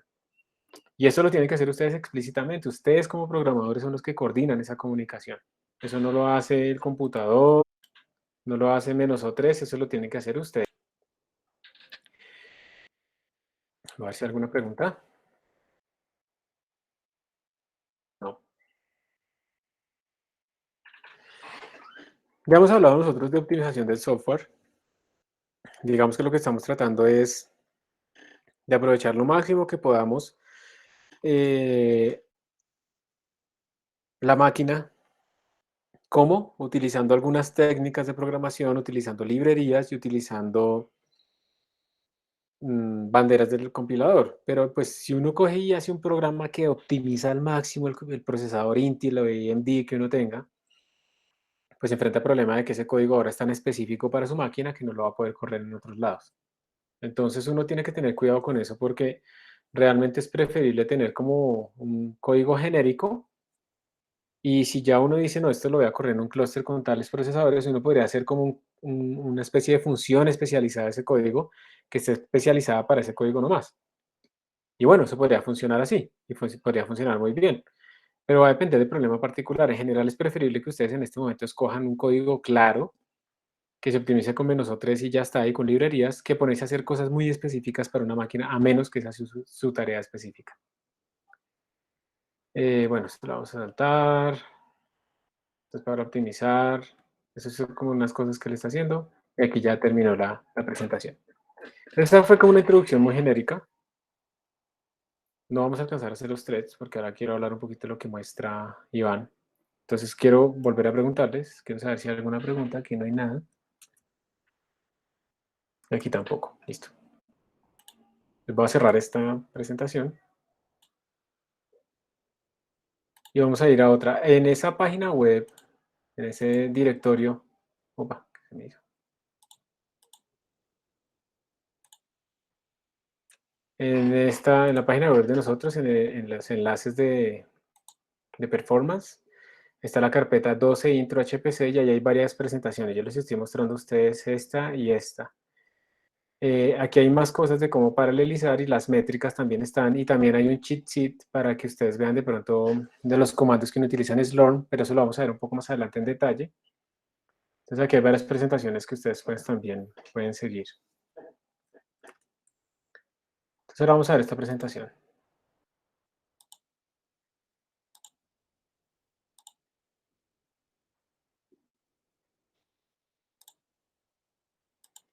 Presentación vieja, pero que tiene todavía cosas útiles. Ya hablamos de la computación distribuida, entonces quiere decir que vamos a distribuir nuestro trabajo en diferentes máquinas. Podríamos pensar en datas, en distributed data. Eso quiere decir que estamos distribuyendo como nuestro dominio de simulación para aplicar la misma instrucción sobre diferentes datos. Hay algunas cosas aquí importantes. Por ejemplo, hay algunas clasificaciones que vienen de la taxonomía de Flynn. Y esas clasificaciones son buenas tenerlas en cuenta a veces cuando uno está hablando de computación de alto desempeño. Esta primera parte de la izquierda se llama Single Instruction, Single Data. Tenemos una sola instrucción y un solo dato que está entrando. O sea, eso es completamente serial. Tanto en datos como en instrucciones. Recordemos que tenemos como dos tipos de paralelización, ¿cierto? En instrucciones, en funciones y en datos. Hay otra arquitectura que es Multiple Instruction Single Data. Esto quiere decir es que al mismo dato le estamos aplicando diferentes instrucciones. Hay una copia de los datos y le estamos aplicando dos instrucciones diferentes a nuestra copia de los datos. Entonces lo que es múltiple acá son las instrucciones. Hay otra que es muy famosa, el SIMD, que es Single Instruction Multiple Data. A todos les vamos a aplicar la misma instrucción. Por ejemplo, queremos hacer la sumatoria de un vector grandísimo, entonces podemos partirlo en 4 vectores diferentes, hacemos la sumatoria en cada uno de ellos y luego sumamos los resultados. Eso de hacer la suma parcial en cada uno de ellos, pues es la misma instrucción sobre diferentes datos. Nuestros procesadores casi todos tienen este tipo de instrucciones y uno pues dependiendo del compilador y si uno sabe meterse por allá, pues puede aprovecharlas al máximo. Pero en general las librerías hacen eso por nosotros. Y pues el más paralelo posible será Multiple Instruction, Multiple Data. Y en este caso tenemos diferentes instrucciones aplicadas a diferentes datos. Entonces esta es como la paralelización más grande posible. Normalmente nosotros vamos a estar acá. Cogemos un dominio, lo dividimos y le aplicamos como la misma instrucción a esos diferentes dominios. Y eso es lo que vamos a repartir. Todo el mundo va a tener la misma instrucción, simplemente van a tener diferentes datos. Eso es como el tipo de paralelización típica que vamos a hacer acá. Recordemos también que hay dos diferencias. Yo les estaba hablando un poco de la memoria compartida y la memoria distribuida. Esto es lo que quiere decir memoria compartida y memoria distribuida. Cuando hablamos de memoria compartida, que es la figura a la derecha, quiere decir es que tenemos varios procesadores, pensémoslo como que varios threads, y todos ven la misma memoria RAM, todos ven la misma memoria. Ejemplo, vamos a hacer un programa que sume todos los elementos de un arreglo que está en la memoria, entonces simplemente yo cojo y creo 4 threads, y luego al primer thread coja la primera cuarta parte, al segundo thread coja la segunda cuarta parte, y al tercero la tercera, pero todos están viendo el mismo arreglo, solo que están cogiendo pedazos diferentes. Es decir, tiene la memoria compartida. ¿Qué ventajas hay? Pues que hay memoria compartida, yo no tengo que comunicarles a cada uno de ellos qué deben procesar. ¿Qué desventajas hay? Que puede ser que un thread trate de guardar en el mismo sitio que otro thread quiere guardar y ahí ocurren unos bloqueos de programación, unas condiciones, unas race conditions, se llaman esas, cuando dos threads o dos procesos están tratando de acceder, dos threads en este caso, están tratando de acceder al mismo sitio de la memoria RAM. Ahí hay un problema. Y entonces se nos bloquea la máquina o nos dan resultados corruptos, cada vez que corremos todo nos da diferente y entonces hay que tener cuidado con eso. Esa es la memoria distribuida, esa es la que ustedes pueden ejecutar en su propio computador, por ejemplo, ¿sí o no? Porque todos podrían ver su misma memoria RAM. Esa es la memoria compartida. La memoria distribuida, en cambio, la que tenemos a la izquierda, quiere decir es que tenemos, cada proceso tiene su propia memoria internamente y un proceso no puede ver la memoria del otro. Entonces a nosotros como programadores nos toca comunicar entre ellos, hacer que se comuniquen entre ellos. Y ahí se utiliza MPI, ahí utilizamos MPI. Para mandar mensajes, porque digamos si yo, por ejemplo, lo que hice fue dividir una matriz, pero para algún cálculo, este mantiene un tercio de la matriz, pero necesita su vecino de encima, esa fila encima, que ya no le correspondió, necesita que otro se lo envíe. Eso es una comunicación y eso es lo que hay que coordinar acá. Es más difícil de programar, pero es más genérico. Puedo correrlo en mi propio computador o en muchos computadores. En cambio, el de la derecha solo puedo correr en... ¿Vamos bien? ¿Alguna? Profe, uno cómo evita el que diferentes procesadores escriban en la misma memoria. ¿Se puede evitar? En la misma dirección de memoria, digo. Hay varias maneras de tratar de evitarlo. Una es no hacerlo, en el sentido de que simplemente partimos el procesador, el arreglo en partes disyuntas y entonces le decimos a cada proceso, a cada thread que se encargue de esa parte. Entonces no hay problema. Pero cuando toca por alguna razón, hay varios trucos. Uno puede más bien, en vez de decirle, digamos, queremos que guarden en, la parte, en otro arreglo o en cierta variable, quiero que guarden la suma. Si yo hago eso y es una variable que ve todo el mundo, pues todos van a tratar de acceder al mismo tiempo a esa variable resultado. Entonces yo lo que puedo hacer es más bien que por cada thread creo una variable temporal donde guardo la suma temporal de cada thread y luego voy pidiéndole ahí sí de forma atómica, uno por uno a cada uno de ellos, que me vaya dando su valor de forma ordenada. Y con eso lo puedo hacer. Puedo aclarar también esa operación de forma atómica, entonces se vuelve serial localmente, pero hay que tener cuidado con eso porque uno puede tirarse todo el programa, entonces hay que ser cuidadoso con eso. Entonces, al final sí, hay varias técnicas para evitar y corregir ese problema, que es el típico problema en esta programación. Los va a perseguir un montón. Y no lo olviden, ese problema de que dos threads estén tratando de escribir en el mismo sitio, los va a perseguir un montón. Si lo entienden y lo tratan de corregir desde el principio, su probabilidad de éxito va a aumentar del 10%, yo creo que como a un 10.1%. No mentiras, va a aumentar muchísimo. Va a ser mucho mejor porque ustedes van a empezar a corregir el problema más común que hay en este tipo de problemas. ¿Está bien? Listo, profe. Gracias. De nada, lo vamos a ver más adelante cuando ya estemos programando.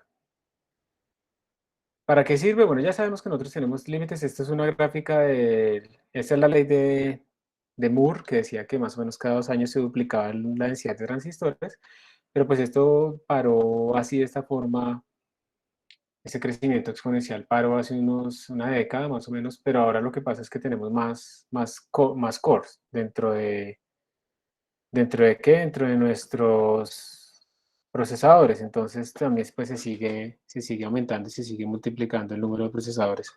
Pero ahora ya no podemos programar serial, toca programar en paralelo. Además aquí hay un problema y es que por eficiencia de potencia eléctrica, esto no puede seguir creciendo y además hay unos límites físicos también. Y las frecuencias que esto manejaba están acercándose a las frecuencias de las microondas, entonces empezaba a calentar mucho y a emitir pues, microondas y eso ya es peligroso. Entonces por esa razón, digamos, eso no puede seguir creciendo arbitrariamente. Eso es como una cosa importante a tener en cuenta ahí. Estos son ejemplos de clústeres. ¿Quiénes utilizan computación de alto desempeño? Pues todo el mundo que hace ciencia aplicada y ciencia fundamental también. Aquí esto también se utiliza para simular gluones y cosas de esas. Todo el que tenga que hacer algún cálculo serio o grande utiliza computación de alto desempeño. Y entonces aquí hay algunos ejemplitos de cómo paralelizar. Y esos son ejemplos de programas que se llaman embarrassingly parallel, o sea, son cosas que son tan fáciles de programar porque no hay comunicación entre los elementos, pues que uno lo puede hacer de una forma muy sencilla y muy inmediata y no sufre mucho. Por ejemplo, cómo paralelizar la suma de n flotantes. Si tengo 10 nodos, por ejemplo. Entonces lo más sencillo, pues, y si tengo n igual a 10.000, pues es decirle al primer nodo que haga la suma de 1 a 1000, el nodo de 1001 a 2000. O sea, yo en mi programa tengo que hacer esta partición y con esto, realmente yo ya podría decir que ya lo paralelicé. Y simplemente les pido al final que me den los resultados y listo. Ya no hay nada más que hacer. Entonces, esta es una forma muy sencilla de paralelizar. Y miren que yo al final, ¿cuántas comunicaciones tengo que hacer? Cuando el nodo 1 acabe, me tiene que enviar a mí su resultado. Cuando el nodo 2 acabe, me tiene que enviar a mí. Y cuando yo digo a mí, es porque nosotros vamos a pensar que en nuestros programas en paralelo hay como un coordinador, un máster, y hay como unos workers, ¿sí? Estos son como los trabajadores, los nodos son como los workers, Y entonces el máster, que es, digamos, también hace parte de los que están trabajando, pero es especial, pues va a recibir esos datos. Yo no necesito que el nodo 1 le mande la suma al nodo 2. ¿Para qué? Yo necesito es que todos me la manden a mí para poderla sumar. Yo soy, digamos, el de código cero. Entonces todos tienen que mandar los resultados al código cero. ¿Está bien? Entonces esta es una forma fácil de paralelizar y es en Parallel Parallel porque no hay comunicación entre ellos. Cada uno puede hacer su tarea de principio a fin sin tener que comunicar nada. Nunca. Entonces eso pues es una ventaja. ¿Ok? Ahora, si el dominio es muy, muy grande, bueno, yo no sé qué está haciendo acá, creo que son 100.000. Sí, es lo mismo, o sea, es que depende, yo no sé por qué está haciendo esto, pero dependiendo de cómo están las cosas distribuidas en la memoria, pues uno puede organizarlo de otras formas, pero pues eso va a depender del contexto. Entonces, vamos a dejarlo así. Hay varias maneras de hacerlo, de cómo paralelizar las cosas. Uno lo puede hacer en hardware. Hay una electrónica especializada que puede paralelizar programas específicos. Se utiliza en el LHC o en las FPGAs y cosas de ese estilo. Hay otra cosa que es la computación distribuida y automática, pero eso realmente no se ha podido realmente hacer.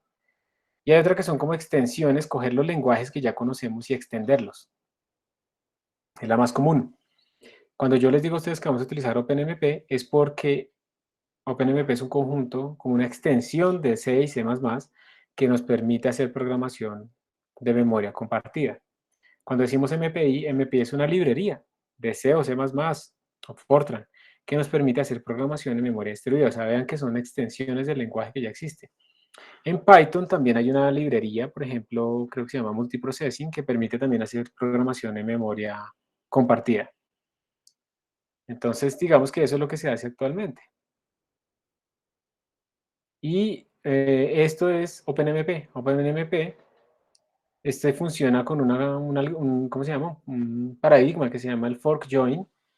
Básicamente en OpenMP es una extensión de C++ y también de Fortran, que es muy fácil de utilizar realmente.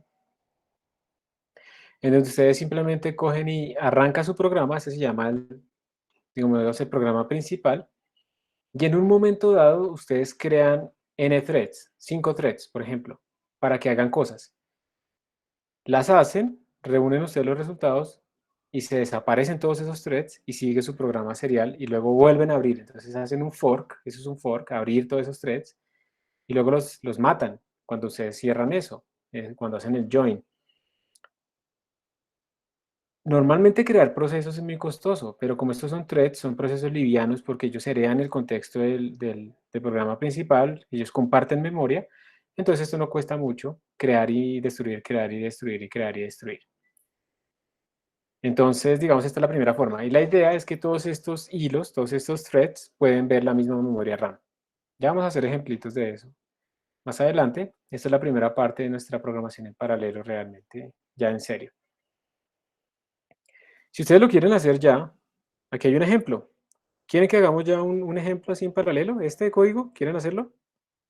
Sí, Sí, profe. Listo, pero yo lo voy a hacer en la máquina virtual que solamente tengo dos threads reales, digamos.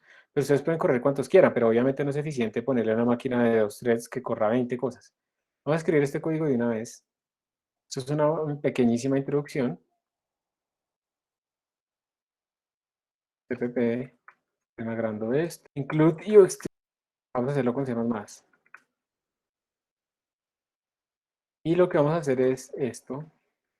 Pragma OMP paralel. Aquí vamos a imprimir un mensaje.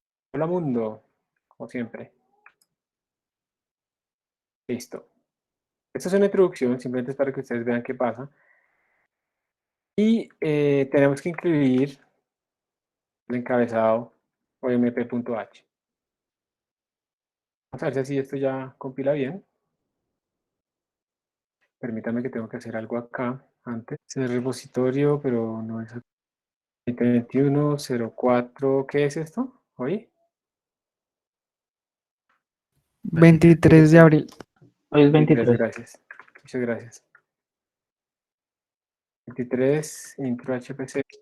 Listo. Listo. Ok. Entonces yo lo voy a compilar así, G++ OpenMP, CPP. Miren, eso compiló. Eso tiene una cosa ahí rara, omp.h y ese pragma, pero yo lo corro y me sale un hola mundo. Ahora le vamos a hacer una magia. Ya me salen dos hola mundo. Ya lo corrí en paralelo. Simplemente cuando yo lo activo, cuando le utilizo este "-f de OpenMP, le estoy diciendo a mi compilador, porque eso viene a soporte a nivel de compilador, le estoy diciendo a mi compilador que interprete estos pragma. Miren que si yo desactivo esa compilación, yo tengo mi programa serial y los pragmas se ignoran. Pero cuando yo la activo, le activo la interpretación de los pragma de OpenMP, él entiende que yo quiero que esto que está aquí abajo se vuelva paralelo.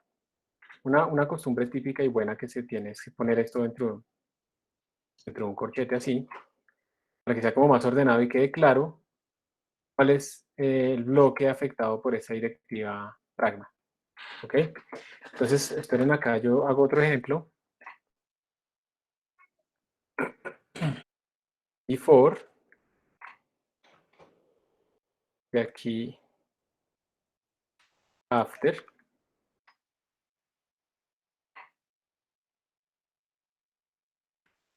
Profe, una pregunta, si tuvieses entonces más threads, ¿te mandaría entonces más hola mundos? Sí, por defecto, digamos, él detecta cuántos puede y los manda, pero yo también le puedo decir cuántos. Entonces, mire que cuando yo lo compilo sin él Ah, ok, solo, me sale before, hola mundo y after. Y cuando yo lo compilo con FOpenMP, miren que el before sigue siendo solo uno, el after sigue siendo solo uno, lo que único que se volvió paralelo fue la parte que está dentro del bloque del pragma. Este es el modelo fork join. Esto lo que quiere decir es que cuando entramos acá y él entra a este bloque, él hace un fork, crea en este caso dos threads. Cada thread ejecuta lo que está dentro de estos bloques y al final de este bloque se mueren todos esos threads y vuelve a salir una parte serial. Eso es lo que está pasando ahí. Hay una variable que se llama omp num threads que me permite a mí decirle con cuántos threads ejecutarse. Si le pongo así 1, miren que me sale solo un hola mundo. Y si le pongo aquí 10, me salen 10 hola mundos. 10 threads. Y ya, esto es un programa paralelo de memoria distribuida. No está haciendo nada, pero es un programa paralelo. Entonces miren que es muy sencillo. Profe, Señor. ¿por qué le salen 10? O sea, no se supone que usted tiene solo dos. Sí, yo tengo 2, pero yo lo estoy obligando a correr 10. Si yo no le digo específicamente esto, él corre solo 2 porque él detecta que solo hay 2. Pero yo le puedo O sea, decir es como si. específicamente, señor. O sea, se estaría demorando como 5 veces lo que se demora el de 2. Sí, exactamente. Si lo pensamos que escala perfecto, sí. Vale, ok. Vale, buena pregunta. Vale, ok. ¿Otra pregunta por ahí? Sí, salieron 2 a la mundo porque la máquina tiene 2 threads. Sí, señor. O sí, señora, no sé. Listo. Entonces este es un ejemplito muy sencillo de programación de PMP que nos sirve mucho para ver que es una extensión de lo que ya tenemos y que además, pues, ejemplificar este modelo del fork join. Para que esto sea eficiente, pues los threads tienen que ser fáciles de crear y de destruir, y esa es una de las características precisamente de los threads. Y ahora viene la otra parte que es MPI. MPI entonces lo que hace es memoria distribuida. Ese es como el estándar, pues MPI es como una interfaz que todo el mundo debe seguir y hay varias implementaciones. Por ejemplo, en Pitch u OpenMPI, ellos han implementado el estándar de MPI. Y el estándar de MPI, como su nombre lo dice, es para pasar mensajes. Message Passing Interface. Básicamente nos dice a nosotros cómo pasar mensajes. Y ustedes pueden decir, pero qué boba, porque pues es pasar mensajes, pero no. Vamos a ver que hay muchas formas diferentes de pasar mensajes y hay unas que son más eficientes que otras dependiendo de las características que tengamos que seguir nosotros. Este es un ejemplo, pero es un ejemplo horrible, sinceramente. Eso lo vamos a ver después, los ejemplos en MPI. Yo creo que en la página web tenemos unos ejemplos más bonitos. Y si no, pues los vamos a tener porque vamos a ir colocando todo esto. Entonces aquí hay un ejemplo, sí, de un código en MPI un poco mejor, un poquito mejor. Y básicamente en MPI uno lo que tiene que hacer es como tener en cuenta que ahora son procesos, no threads, o sea, cada proceso ahora tiene su propia memoria y uno tiene que comunicarse entre ellos. Entonces les quiero mostrar simplemente que hay diferentes maneras de comunicarse entre los procesos. Y esas funciones, por ejemplo, implican que en mi código yo tengo que saber quién envía cosas, envía y send, y quién recibe cosas. Y ahí es donde uno se vuelve loco, porque es el mismo código, pero es como si este código se hubiera duplicado. Si yo estoy corriendo, por ejemplo, 10 procesos en 10 códigos diferentes, y dependiendo del ID que yo tenga, yo voy a ejecutar esta zona o esta zona. Yo envío o recibo cosas de ese estilo. Entonces uno tiene que tener en cuenta eso y por eso es que se vuelve un poquito más complejo. Pero cuando uno se da cuenta ya pues que es lo mismo multiplicado por 10, que tiene que pensar un poco así en paralelo también, pues ya no le queda tan difícil. Vamos a hacer después esos ejemplos porque realmente ahorita no es el momento para meterles en MPI. Y bueno, uno tiene que compilar de cierta forma y la ventaja es que uno con este comando de MPI run, uno puede decirle con cuántos procesos correr, pero uno también le puede decir que lo corra en un nodo diferente a otro nodo. O sea, uno puede decirle córralo en 3 nodos diferentes, 3 computadores diferentes. Puede correr en el mismo computador y ya, o puede correr en diferentes computadores. Y esto es supremamente chévere porque esto permite entonces que uno escale su software a cosas que, o sea, a matrices que nunca cabrían en una memoria RAM, matrices de 256 gigabytes. Eso nunca cabría, pero uno sí podría simular eso en muchos computadores y que cada computador se encargue de un pedazo y se comuniquen entre ellos las cosas que necesiten, minimizando esa comunicación. Esa es como la idea de esa programación en paralelo. Y pues como les decía, también hay otra que es con CUDA. Chico, esto.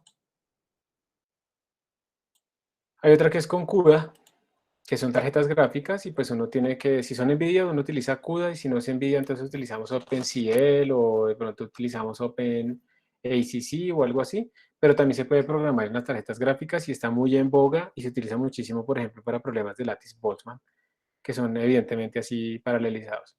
Yo no me voy a tener con CUDA porque nosotros realmente no vamos a hacer CUDA. Esto es básicamente la arquitectura de una GPU, de una Graphic Processing Unit. Allá ustedes tienen como memorias locales y tienen muchos multiprocesadores. Cada cosita de esta se le llama multiprocesador y cada uno tiene muchos cores ahí metidos, muy tonticos, digamos muy sencillos, pero tiene muchos. Entonces uno puede coger una instrucción, o mejor dicho, la misma instrucción, aplicársela a muchísimos datos y eso hace que sea muy eficiente. Realmente esto puede ser muy eficiente. Este es un ejemplo de la ley de Amdahl. Y esto es un escalamiento, digamos, cuando uno está calculando el número pi, que es el ejemplo que vamos a utilizar en MPI al principio. El cálculo del número pi, cuánto se demora una medida que le va aumentando el número de procesadores, y pues mire que uno teniendo obviamente cada vez en menos tiempo. De hecho, por ejemplo, nosotros, yo he visto aplicaciones que seriales se demoran, no sé, 24 horas, y ya paralelizadas, bien paralelizadas en muchos núcleos, se demoran 10 segundos. O sea, es una cosa impresionante, ¿sí? Pero pues eso implica que uno paralelizó bien y midió y bueno, eso vamos a ver poco a poco todo lo que implica.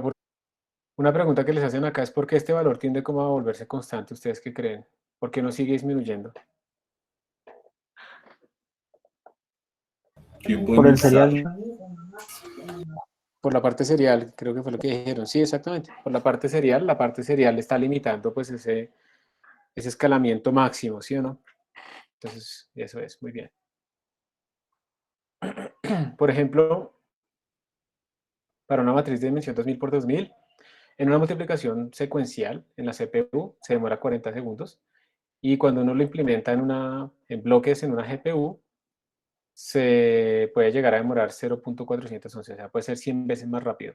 Y antes de que ustedes vayan a pensar en programar eso pues se puede programar, pero realmente es muy de bajo nivel. Hay librerías que lo hacen. Si ustedes quieren alguna vez utilizar CUDA, pues pueden utilizar librerías que hacen por ustedes hartas cosas o pues programar directamente en CUDA. No es difícil, pero pues es más engorroso. En C++ hay una que se llama Trust, que es muy buena. Y en Python pues hay una que se llama PyCUDA, por si les interesa. Bueno, aquí hay más ejemplos de que eso es bueno y pues yo creo que ya queda claro que es bueno, ¿sí o no? Yo creo que ya no hay dudas de que programar en paralelo es el siguiente paso en nuestra evolución computacional y eso es pues precisamente lo que sigue ahora en nuestro curso. En la página web yo he estado tratando como de poner, no escribir mucho, pero sí como poner los nuevos materiales y los ejemplos y todo ahí. Aquí está la sección de 16 y lo que vamos a hacer en la próxima clase es empezar como a hacer algunas paralelizaciones muy sencillas. No todo tiene que ser con CUDA o con OpenMP. A veces puede ser que yo tenga un programa y lo quiero correr con diferentes argumentos. Entonces vamos a aprender a utilizar unas herramientas como esta, como Parallel. Si no la tienen yo no sé si está en la máquina virtual instalada. Creo que sí. Sí, está instalado, si no lo instalan con SPAC, Genome Parallel, y con Parallel uno puede, para esas tareas que no tienen comunicación, uno puede hacer unas cosas muy interesantes con Parallel que les voy a explicar la próxima vez. O también uno puede utilizar threads directamente desde C++. En C++11 se incluyeron los threads, entonces vamos a hacer un par de ejemplitos para que ustedes vean cómo puedo crear threads fácilmente. Pero esto va a ser muy corto porque yo prefiero para la memoria compartida que no utilicemos threads, sino que utilicemos OpenMP, que es lo que realmente uno encuentra más estándar en C++. Ahí están los ejemplos. Nosotros vamos a hacer es básicamente copiar y pegar esas cosas en la próxima clase. Ya seguiremos pues aprendiendo y ya empezaremos esto es para el miércoles, eso nos gastamos la mitad de la clase y luego la otra mitad y lo que sigue pues va a ser ya empezar a trabajar realmente con OpenMP, con memoria compartida. Eso es todo, chicos. ¿Alguna pregunta?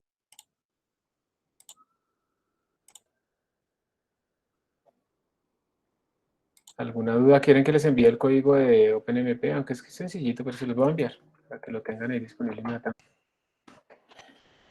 Listo, ya se los envié. Entonces, no hay dudas ni nada. De pronto les No, envío una tarea, si tengo tiempo suficiente para pensarla. De pronto les envío una tarea también para que hagan una práctica tipo workshop otra vez. Yo les aviso, pues yo les aviso por Classroom, pero de todas maneras estar pendiente de su Moodle. Para que no olviden todo esto este fin de semana y hasta el miércoles vuelvan a acordarse. Bueno, entonces hasta pronto, chicos, que estén muy bien. Profe, una Gracias. pregunta. Señor, dime, Jorge. Pero es del que del trabajo de lo de las matrices. El Listo. del Sí, que tocaba hacer adelante. hoy. Es que yo, pues, o sea, yo lo hice, pero, o sea, lo hicimos con un compañero, pero se nos demoró mucho la matriz más grande se nos demoró como 3 horas, más o menos. Ajá. ¿A Eso es alguien más normal le pasó eso? desde la máquina virtual. Ujú, sí. Sí, a mí también me pasó. Eso es normal, no se preocupen, eso es normal porque es una cosa muy grande. ¿Y eso que está compilado con -3? Sí, sí, señor. Imagínense cuando uno va a hacer un sistema de 10.000 por 10.000, una matriz de ese estilo, o 100.000 por 100.000. Es tenaz, ¿no?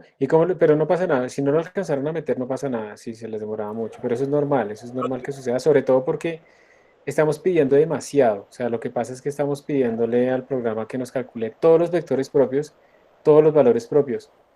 Y no necesariamente estamos utilizando el algoritmo más eficiente. O sea, otras cosas que pueden suceder ahí es que le pudiéramos pedir que calcule por otro método más rápido o que nos calcule de pronto darle una pista de cuál es un valor propio, entonces que nos calcule el vector propio de eso o al revés, darle una pista a un vector propio y que nos calcule el valor propio. El problema de eso es que estamos haciendo el cálculo completamente general. Entonces por eso se demora tanto. Sí, y profe, también, por ejemplo, en el proyecto intermedio, con Eigen, yo no me acuerdo la multiplicación de dos matrices, yo probé como con un n igual a 400 más o menos, y eso se me estaba demorando bastante, entonces pues yo no, o sea, yo paré el proceso y con armadillos sí se demoró poquito, o sea, ¿Armadillo es mejor que Python, profe, o en qué? Pues hay que ver recuerden que, pero a ver, a veces pasa eso es porque uno está utilizando mal las librerías. Y de pronto estás compilando con -O3. No recuerdo si compilé con -O3 esa vez. A veces cuando pasa eso es porque el compilador está eliminando código que no se utilizó. Por eso es bueno que ustedes por fuera de la zona en donde hacen los cálculos, impriman algún datico de la matriz resultado o algo así para que no se descarte, ¿sí? No se descarte, digamos, el cálculo. Entonces, porque puede ser que Armadillo se da cuenta que no se está utilizando la multiplicación, entonces elimina ese código de la multiplicación. Entonces da 0 el tiempo, o muy pequeño. Entonces hay que revisar eso. Mm, y puede ser también, digamos, la misma sintaxis. Si quieres, ¿ustedes de dónde sacaron, digamos, cómo implementarla? ¿Simplemente pusieron A punto B y ya? A por B y ya. En Eigen sí, en Armadillo no recuerdo. Eso, hay que mirar. De pronto, pues creo que yo les puse un ejemplo con Eigen. De pronto no fue el mejor ejemplo. De pronto hay que mirar si hay formas más rápidas en el mismo tutorial de Eigen. O sea, busca en Google antes para ver si hay una forma más explícita y mejor de escribir las cosas. De pronto se están creando muchos temporales o algo así. Y de pronto hay una forma de que sea más rápido. Yo esperaría que no fueran tan diferentes. ¿Listo? Listo, profe. Pero si les está dando diferente, tranquilos, eso es un resultado. Hay que tratar de entender por qué de pronto la compilación de Armadillo utilizó alguna otra cosa, lo que sea, pero no está mal tampoco si les está dando eso. Y otra cosa que les recomiendo es acostúmbrense a que cuando ustedes duermen el computador trabaje. Si hay algo que se les demora 3 horas, pues déjenlo en la noche. Sí, hay prendido, que se levantan ustedes, lo más de rico, el computador estuvo trabajando toda la noche, se sientan, van y miran y se dan cuenta que cometieron un error en un signo menos. ¿Sí? Bueno, lo vuelven a compilar, no sé qué, pero déjenlo trabajando en la noche para que esos datos que se demoran tanto, pues corran mientras tanto. Es mi recomendación. Listo. Profe, Gracias. Sí, adelante. Yo iba a decir que, por ejemplo, en la máquina virtual, pues a mí también me pasó eso que en la tarea que había que entregar hoy se demoraba bastante. Lo dejé como una hora y pues no había terminado.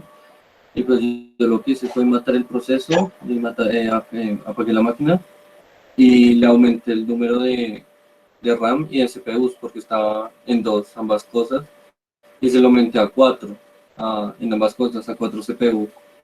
Y entonces ya cambió bastante porque solo se me demoraba como 20 minutos todo. Buenísimo. ¿Pero solo cambiaste el número de virtual CPUs o cambiaste también la RAM? Sí, sí, la RAM la cambié a 4 y los CPUs Mm. también los aumenté a 4. Habría que ver, digamos que alguien tiene OpenMP instalado por dentro, pero ustedes todavía no saben cómo compilar con OpenMP. Entonces no creo que esté paralelizado con OpenMP, pero yo sí creo, ustedes pueden abrir HTOP para mirar cuántos procesos están corriendo de Eigen y pueden ahí ver si solamente es uno o dos. Pero puede ser que sea la RAM, puede ser que como tenés tan poquita RAM que se está utilizando en el sistema operativo, en el navegador, en la consola, en el editor y todo eso, hubiese tan poquita RAM que estaban ustedes haciendo swapping, o sea, se estaba emulando la RAM en el disco duro. Y eso también lo pueden ver con HTOP. Si ven que están a 100% o algo así de la RAM, puede ser que eso esté pasando. Eso es una buena idea, o sea, de pronto probar con más RAM les va mejor. Por eso es que es bueno utilizar user bin time cuando ustedes ejecutan los procesos, porque recuerden que user bin time les bota no solo el tiempo, sino también si hay swapping, donde dice page faults o algo así. Eso les avisa si se está swapeando el disco duro y entonces eso es una buena idea para saber si se necesita más RAM. Buena sugerencia, gracias. Bueno, listo chicos. Feliz fin de semana. Que estén muy bien y cuídense por favor. Gracias, profe, igualmente. Gracias, Hasta profe, que esté pronto. bien. Hasta luego. Hasta luego, profe. Hasta luego, éxitos.